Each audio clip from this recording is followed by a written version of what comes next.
Action bro Harihara Veeramallu నిన్న ఒక song release అయింది, ఎట్లుంది? బాగుందన్న.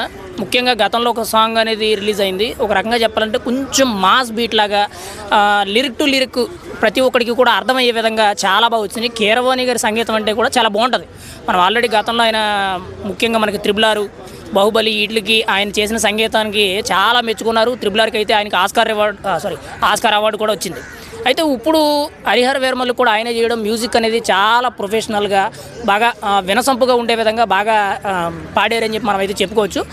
సాంగ్ పరంగా పక్కన పెడితే సినిమా మీద మాత్రం సైలెంట్గా ఒక హైప్ అనేది వస్తుంది. అదేంటంటే ఒక రకంగా చెప్పాలంటే కారు చిచ్చు అనేది అంటుకునేటప్పుడు సైలెంట్గా వచ్చి పెద్ద పెను ప్రమాదాన్ని సృష్టిస్తుంది. ఒక రకంగా అగ్నిపర్వతం పేలుద్ది అనేటట్టు ఒక సామెత ఏదైతే చెప్తారో అది నిజమనిపిస్తుంది. ఎందుకంటే సోషల్ మీడియాలో ఇప్పుడు మామూలుగా గతంలో ఎలా ఉంటుంది అంటే పవన్ కళ్యాణ్కి వేరే సినిమాకి ఏదైనా ఉంటే కంపారిజన్ పెట్టుకునేవారు. అంటే ఆ సినిమా ఎలా ఉంటుంది, ఈ సినిమా ఎలా ఉంటుందని చెప్పి వేరే హీరోలకి కంపారిజన్ ఉంటుంది. కానీ ఇప్పుడు గత వారం రోజుల నుంచి కూడా ట్రెండ్ చూస్తే ఎలా ఉందంటే సోషల్ మీడియాలో హరిహర వీరమల్లుకి ఓజీకి ట్రెండ్. ఒక రకంగా చెప్పాలంటే ఒకవైపు ఏం రత్నం గారిని, ఒకవైపు డివివి దానయ్య గారిని పెట్టి ఇద్దరిని కూడా మేమ్స్ చేస్తుంటే ఎలా ఉందని అంటే డివివి దానయ్య గారి సంగతి తర్వాత చూసుకుందాం, ముందు దాని పక్కకి ఏంటంటే హరిహర వీరమల్లు ఇప్పుడు ట్రెండ్ అనేటట్టు సోషల్ మీడియాలో మేమ్స్ ఎలా ఉన్నాయంటే ఒక రకంగా సైలెంట్గా ఒక కారు చిచ్చు అంటుంది. మరి హరిహర వీరమల్లు అనేది ముఖ్యంగా హిస్టారిక్ మూవీ. ఈ పీరియాడిక్ మూవీ అనేది ఇటువంటి జోనర్లో పవన్ కళ్యాణ్ ఇప్పటివరకు చేయలేదు. గతంలో చాలా రకాలుగా అంటే ఫ్యామిలీ టైప్ కానీ లవ్ స్టోరీస్ కానీ ఇలాంటి ప్యాటర్న్స్ చేశారు. కానీ ఆయన ఎప్పుడు కూడా ఇటువంటి ప్యాటర్న్ అనేది అంటే ఈ హిస్టరీకి సంబంధించిన ప్యాటర్న్స్ అనేవి ఎప్పుడు చేయలేదు.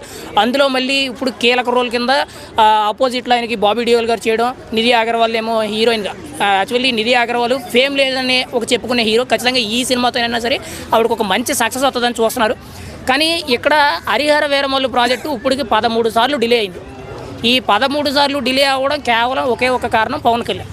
కానీ పవన్ కళ్యాణ్ కాబట్టి ఆ సినిమా ఇప్పటి వరకు నిలబడి ఉండదు తప్పితే వేరే హీరో అయితే ఆ ప్రాజెక్ట్ ఎప్పుడో క్యాన్సిల్ అయిపోవాలి. ఎందుకంటే పవన్ కళ్యాణ్ గారికి ఉన్న ఆ క్యాపబిలిటీ కానీ ఆ క్రేజ్ కానీ స్టార్డమ్ కానీ ఆ విధంగా ఉంటుంది కాబట్టి మనం అయితే చెప్పుకోని అవసరం లేదు. ఖచ్చితంగా సినిమా అనేది తనకంటూ కూడా ఒక మంచి మార్క్ రికార్డ్ అయితే సృష్టించే ఛాన్స్ అయితే ఎక్కువగా ఉంది. ఎందుకంటే దాదాపు 4 years 3.5 years అయింది లాస్ట్ సినిమా పవన్ కళ్యాణ్ గారు స్క్రీన్ మీద కనిపించి. మరి ఈ సినిమాతోనైనా కానీ జనసేన అభిమానులు కానీ పవన్ కళ్యాణ్ అభిమానులు న్యూట్రల్ ఫ్యాన్సే కానీ ఎవరైనా కానీ ఈ సినిమాని ఖచ్చితంగా ఆదరించే ఛాన్స్ అయితే ఉంది. మరి రికార్డ్స్ ఎంత వస్తాయి అనేది మనం అయితే చెప్పలేం. టీజర్లో గ్రాఫిక్స్ చూసి కార్టూన్ గ్రాఫిక్స్లో ఉన్నాయని కొన్ని కామెంట్స్ వచ్చినాయి, దాని గురించి అన్న ఒక విషయం చెప్పనా, వంక పెట్టాలని అంటే ఏదైనా పెట్టచ్చు.